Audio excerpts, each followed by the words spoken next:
We are receiving this from American School and we are here to interview you about our environment.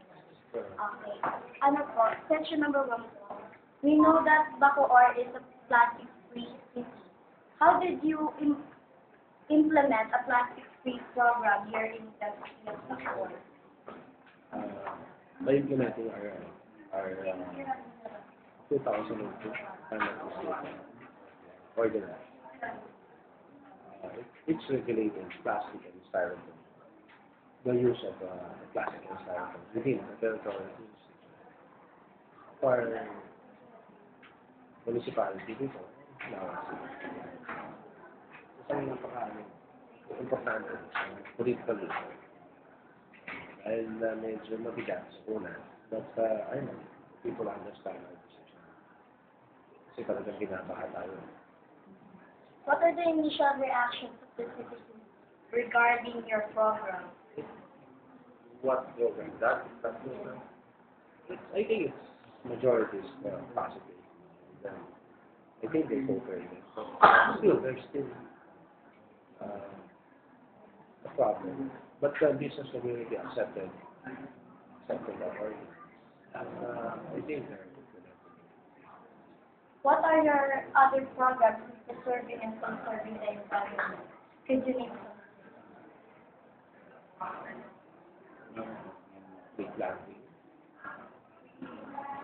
preserving our rivers. And I will implement the smoke belt security. What are the ways and means in preserving cleanliness and neatness?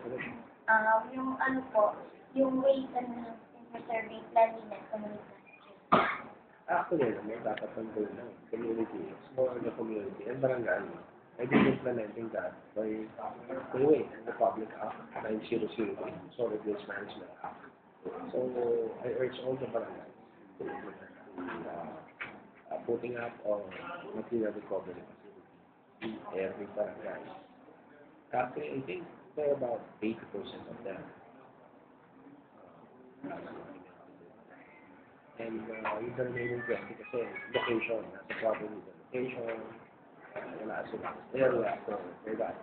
And wala naman, ang bayan ng mga natin, kailangan makikita mo, ang Bacoor is a geohazard, it's a flood-prone area, ang Bacoor. Whether we like it or not, ang Bacoor talaga.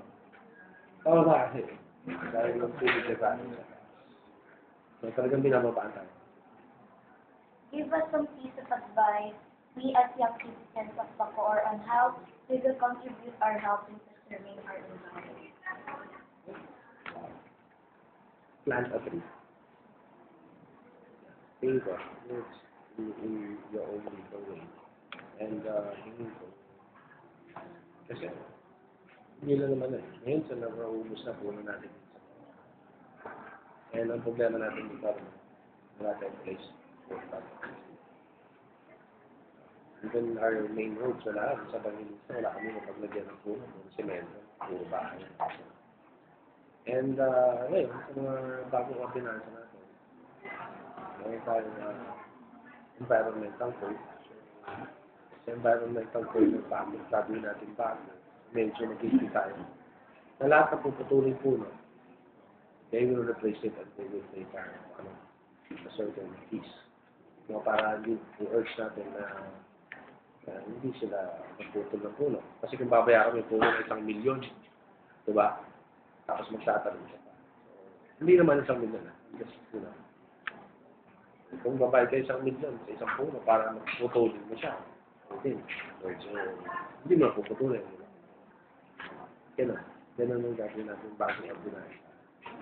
Para wala tayong chance kung hindi talagang puno, mas ilog, pangalagaan natin. Time will come, ayusin ko rin yung business. Hindi na chance talaga. Example lang. Thank you.